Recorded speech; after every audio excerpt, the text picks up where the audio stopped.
A continuación, Medicina Ecológica.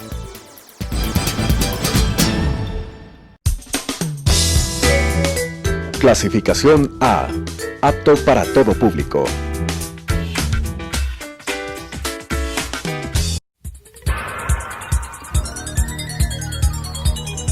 Las opiniones vertidas en este espacio por la producción y dirección del programa son de exclusiva responsabilidad de sus autores y de quienes intervienen en ellos.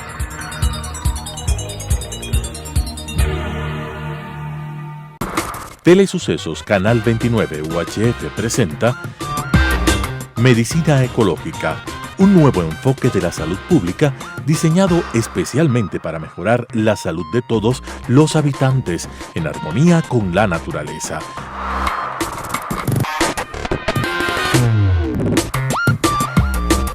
Con la conducción del Dr. Walter Mena Ordóñez.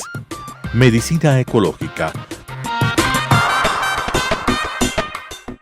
Amigos televidentes, es una enorme satisfacción continuar con nuestro programa Medicina Ecológica hacia un nuevo enfoque de la salud pública.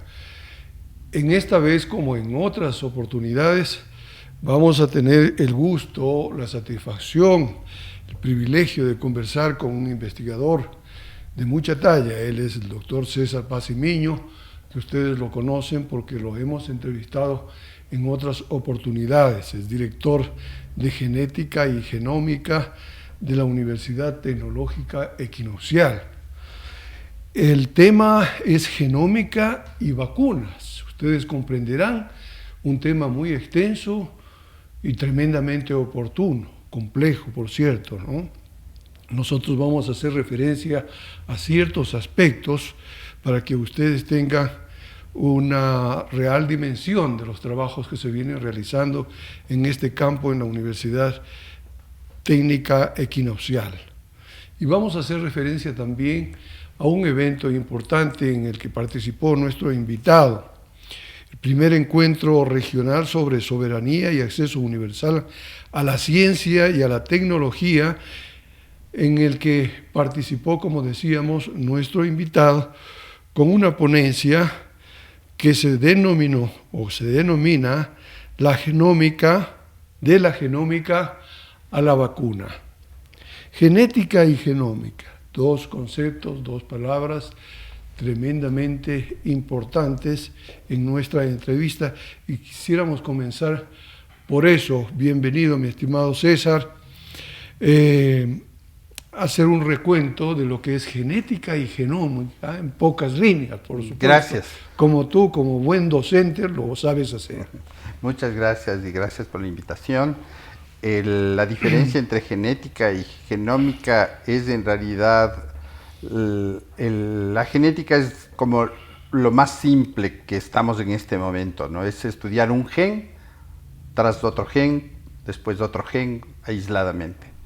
En cambio, la genómica es de estudiar el conjunto de genes, lo que se denomina el genoma, es decir, el conjunto de todos. Pero, adicionalmente, aparte de sus funciones, cómo hay una interrelación entre ellos. Entonces, la genómica está impactando ahora porque no solo se dedica a descifrar cómo es el gen o los genes en conjunto, sino cómo están funcionando. Los genes, hay que acordarse que los genes producen proteínas, son intermediarios, producen un montón de cualidades. Entonces, genética, la genómica, de modo general, los 25.000 genes que se encuentran en cada una de las células humanas. Analizado ¿cierto? uno por uno. Analizado uno por uno. La genómica, el conjunto, el equilibrio, el conjunto, todos. ¿No es cierto? Y el conjunto nos da la salud y la agresión de un agente biológico externo, como es el coronavirus, nos da la enfermedad. Exactamente. La enfermedad. Esa es la genómica. Diagnóstico, tratamiento, medicamentos de la COVID. La verdad que esto es una cosa tremendamente compleja, pero surgen a cada momento contradicciones en los foros mundiales de los más prestigiosos científicos, de los centros científicos, que en algún momento decimos, ¿dónde está la verdad? Y la verdad flota como una ligera pluma. Así es, la verdad siempre está en descubrimiento. Una hoja seca arrastrada por el viento, acordándonos de esta canción de algún argentino. En el diagnóstico se ha utilizado en el país la prueba rápida, ¿no es cierto?, de sangre y el hisopado nasofaríngeo para determinar, en primer lugar, con la rápida, los anticuerpos que eventualmente formaron los virus que ya ingresaron. Y la molecular o GPR, ¿no? El PCR. PCR, para establecer si hay virus. Si está o no está, exactamente. Si está, que es la no prueba está, gold, estándar. No está el virus. Pero a cada rato surgen interrogantes porque científicos de talla mundial dicen, por ejemplo, que la prueba PCR produce falsos positivos. Así es. 90 y más %. Entonces, esto nos descuadra ciertamente. ¿Cuál es la situación exactamente de estas pruebas, ¿no? Bueno, porque aquí el municipio también trajo, claro, y se supone, y hasta lo que conocemos, son pruebas chimbas. ¿Qué nos puedes decir tú? Bueno, vamos por el principio. El tema de la genómica en el tema del COVID ha sido trascendental, ¿no? Porque hemos entendido a través del estudio de la genómica, del cuántos genes tiene el virus, qué proteínas produce, cómo es la interacción del virus con el individuo para crear primero la entrada del virus y luego los anticuerpos que se pueden crear y los efectos en el caso de los síntomas que pueden ser leves, moderados, graves y llevar a la muerte. Entonces todo esto ha sido gracias al entender cómo funciona el virus. Para eso hemos desarrollado pruebas también, las pruebas rápidas que son de anticuerpos específicos contra el virus, que tienen una efectividad entre el 60 al 85%, igual que las IgG, IgM, que son para saber si estás infectado activamente o tienes memoria inmunológica. Y la PCR, que es la prueba, digamos, precisa, cuando está bien tomada, cuando está bien hecha, sobre todo la parte de tomar la muestra, no tiene por qué haber falsos positivos. El índice de falso positivo es bajísimo, es menor al 1% cuando está hecho bien todo.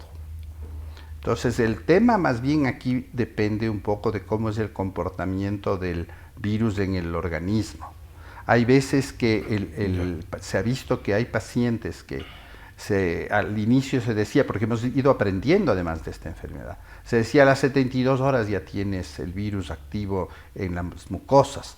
Resulta que no, hay veces que está 5 o 7 días el virus como guardado en las células y ahí se activa. Entonces tú te haces una prueba PCR al 5.º día, por ejemplo, y eres negativo. Entonces dices, soy negativo y empiezo a contaminar a la gente. Y unos días después, al 7.º, 8.º día, te aparecen los síntomas. Entonces todo esto ha hecho que se complique en realidad el entendimiento de una enfermedad que es nueva. Además nos lleva a otra cosa, que es el tema de cómo, estando tan bien preparados teóricamente en el siglo XXI, en la ciencia, en la tecnología, un bichito como este desconcierta a la humanidad y nos pone en jaque porque decimos no hemos estado tan preparados, ¿no? O sea, hay cuestiones que todavía nos falta por saber. Y comenzamos a hablar sobre la relatividad de la ciencia, ¿no? La verdad momentánea más bien, ¿no? De la verdad momentánea, Sí. Es decir, una cosa que es verdad ahora ya no puede ser mañana, puede ser mañana mentira, no puede ser cierta, ¿no? Sí, vamos construyendo la verdad, en ¿no? el filo de una navaja vamos construyendo. Tú has dicho esto y me recuerda a Jean Manuel Serrat o a Machado, el poeta, cuando dice se hace camino al andar. Exactamente. ¿no? Al andar se hace y hemos camino. aprendido eso, ¿no? Con Sí. este virus. La prevención y vacuna. Tradicionalmente las vacunas se han producido a través del mismo virus, del mismo germen que nos infecta, ¿no?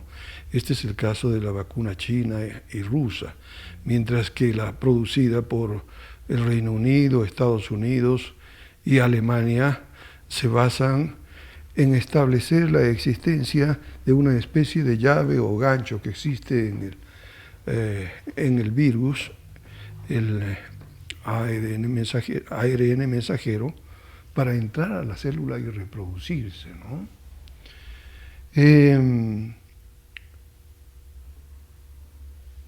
Y últimamente lo que llama profundamente la atención es que ese gancho en donde está la proteína S como que ha mutado y aparece la cepa británica. Uh-huh. Bueno, cepa eso es británica común, ¿no? Desconcierta, y entonces después de múltiples mutaciones aparece la B117 británica. ¿Qué efectos podríamos pensar que tiene este cambio, ¿no?, en la eficacia y en la seguridad de las vacunas? Claro. Las mutaciones de los virus son comunes, ¿no? Y de los microorganismos, bacterias también les pasa lo mismo. Es común que muten. La tasa de mutación del virus del SARS-CoV-2 es alta. Como es una molécula pequeña, cambia mucho el ARN. Entonces se plantea dos cosas, que el propio tamaño de la molécula genética del virus, del ARN, hace que se mute, que eso es normal. Hay más de 4.000 mutaciones descritas. Y la otra cuestión que se piensa que por las cuales se muta es por la presión de la inmunidad del huésped. Es decir, el huésped al defenderse hace que el virus trate de encontrar formas de evadir al sistema inmune y produzca cepas nuevas. Entonces, linajes nuevos, porque es la misma cepa, es el mismo virus. Entonces, ¿qué es lo que ocurre? Estos cambios, sobre todo que han afectado a la proteína S, porque no se ha visto que haya afectado al ARN completo, y ha afectado a la proteína S, hay más de 1.000 mutaciones de la proteína S descritas. Y todas estas lo que hacen es que el virus encuentre nuevos mecanismos de entrar al huésped. Antes se pensaba que hay solo un receptor de membrana que hace que entre al huésped, que es la ACE2, ¿no? Pero hoy se demostró que existen al menos otras dos más correceptores de membrana que hacen que el virus entre. Vías de ingreso. ¿Sí? Vías de ingreso. Exactamente. Y a propósito, esta molécula S, esta es la que puede explicar las mutaciones, y es lo que la ciencia ha determinado que puede utilizar para hacer las vacunas. Exactamente. Ya, al menos la AstraZeneca, la de Pfizer y Moderna. Sí. Explícanos un poco esto. El tema es que como se sabe que la proteína específica, la que da la inmunidad, es la proteína esta de recubierta del virus, que es por eso se llama coronavirus, porque es como una corona. Esta proteína S es la que produce la reacción de anticuerpos de los individuos. Entonces, como se conoce por genómica todo el comportamiento del genoma del virus, se sabe dónde está el gen que produce la proteína, lo que se ha hecho es coger este gen, digamos así, y producir por sí mismo únicamente la proteína S en el individuo. Entonces pones para la vacuna la proteína S en definitiva, el mensaje que va a producir proteína S. Eso metes en un lípido que tiene azúcares también, entonces todo esta composición es la que pones en el individuo para la vacuna. Entonces, este ARN que has puesto, este pedazo de ARN que has puesto, lo que va a hacer es usar los mecanismos celulares propios del individuo para crear proteína S, pero ya no todo el virus. Entonces, al producir solo la proteína S, el individuo va a combatir a la proteína S. Pero Entonces, esto ya cuando no nos entra el pondría virus, en el terreno de lo transgénico. no, y esa es una buena pregunta, porque un transgénico lo que hace es meter el ADN que tú quieras, el material genético que tú quieres, dentro del aparataje nuclear del ADN mismo para producir funciones nuevas. Lo que está ocurriendo con la vacuna es que metes un pedazo y no entra al material genético, no entra al núcleo, entra al citoplasma. Y en el citoplasma entra directamente a los ribosomas, y en los ribosomas se produce la proteína S. Y esa proteína S que sale a la superficie de la célula es la que crea los anticuerpos del individuo, y por eso es que haces la inmunidad tan alta, como 5 veces más alta que los individuos que han sido infectados. Entonces, ese es el criterio que se ha usado. Y en las dos formas de hacer la vacuna, el uno por digamos, fragmentos virales, y el otro por virus inactivos, como es la de Moderna, que se usa un adenovirus defectivo que no produce gripe como produciría normalmente, y ahí se mete el pedazo del ARN, y entonces ese virus te contamina, pero es un virus que no produce síntomas, y tú creas los anticuerpos. ¿Contra qué? Contra la misma proteína S. Entonces, cuando entra el coronavirus, tú ya tienes anticuerpos, ya has hecho anticuerpos, tienes la memoria inmunológica y combates el virus. Pero combates el virus una vez que ya entró, y por eso es importante que las personas que se vacunan tienen que seguir protegiéndose, porque el virus sí entra, simplemente que tú ya no te enfermas. Pero puedes todavía, incluso, puedes ser contaminante como individuo. Entonces, por eso es que la recomendación es vacúnese, pero siga haciendo las medidas de control hasta que tengamos el efecto rebaño, que va a tardar años. O sea, al menos un año, 2 años. Vamos a otro aspecto inquietante, ciertamente, de esta variante británica. Mientras la primera cepa, digamos así, del coronavirus producía la infección, un infectado producía infección de dos personas. 2.5. Este produciría 4. 4 a 6, sí. Y esto es porque el virus, esta variante, ha encontrado otras formas de ingresar a la célula. Sí, ¿Cómo se explica eso? No es que ha encontrado solo unas formas de entrar a la célula, sino que también necesitas 2 cosas, ¿no? Que es el mayor contagio del propio virus hace que tú puedas contaminar más personas. La cantidad de virus necesarias para contaminar a las personas, antes se hablaba de 100.000 virus, ahora se está hablando de al menos un 30 a 40% menos de virus que necesitas para contaminar. Entonces el virus se hace más contagioso porque necesitas menos, entonces va más rápido a más personas. Antes tenías la posibilidad de, si había menos de 100.000 virus, no contaminarte. Entonces, por eso se hablaba de los sitios abiertos, de la circulación de aire, del distanciamiento, el uso de la mascarilla, que tiene que seguir existiendo, pero el virus ha encontrado formas nuevas, que es los correceptores, que se pensaba que era solo el ACE2, ahora encuentras otros 2. Entonces eso hace que el virus sea más ávido por las células humanas, se pega más rápido, por eso es que contamina más. Ahora, explícanos, en breves palabras, porque esto, claro, es el trabajo fundamental que ustedes han hecho, ¿no? Genómica y vacunas. ¿Cómo la genómica puede ser la respuesta para obtener vacunas seguras y eficaces? Sí, se me queda una cosa pendiente que preguntaste, el tema de si es efectiva la vacuna o no, que ahí vamos a responder esto.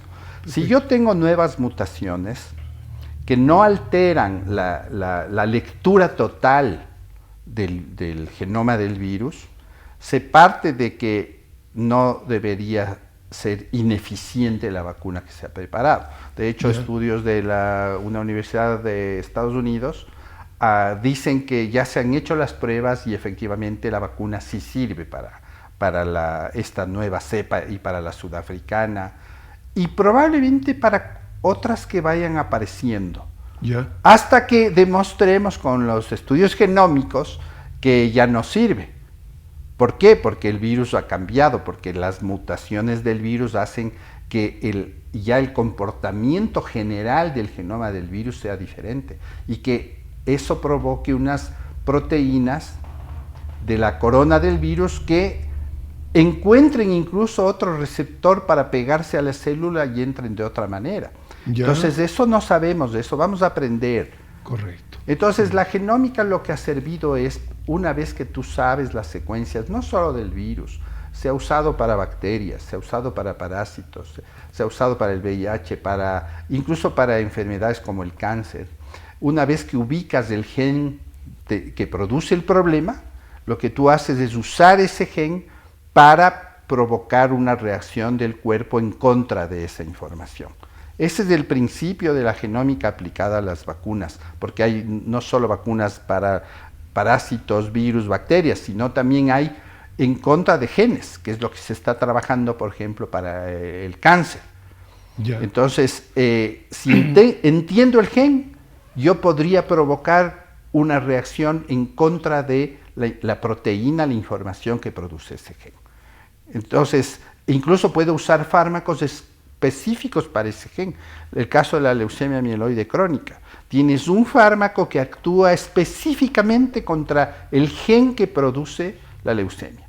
Entonces, es el entender la genómica de los bichos en general y de las personas para poder ver esta relación de parásito versus respuesta del individuo, me sirve para poder crear individuos, vacunas o tratamientos, ¿no?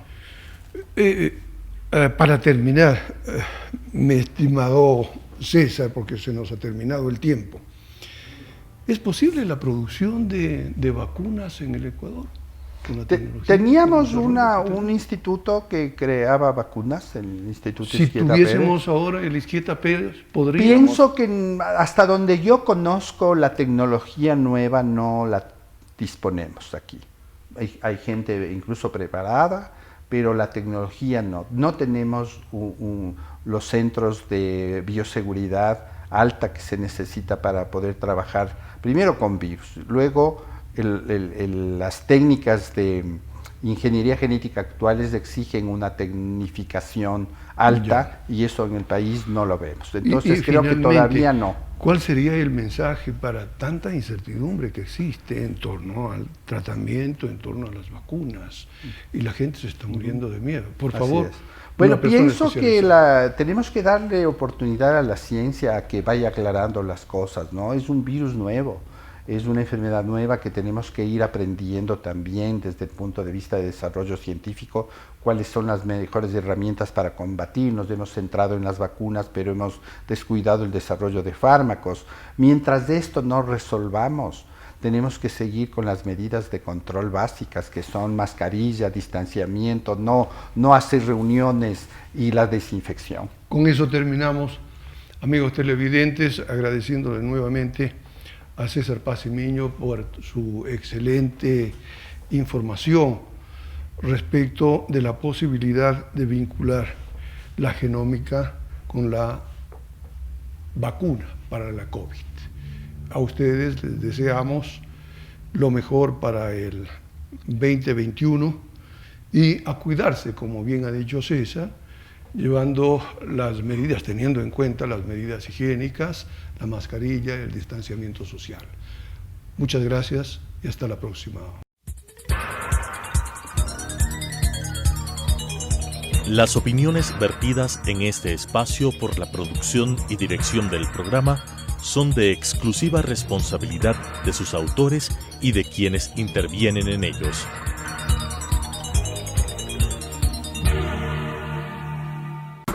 Telesucesos Canal 29 UHF presentó Medicina Ecológica, un nuevo enfoque de la salud pública diseñado especialmente para mejorar la salud de todos los habitantes en armonía con la naturaleza.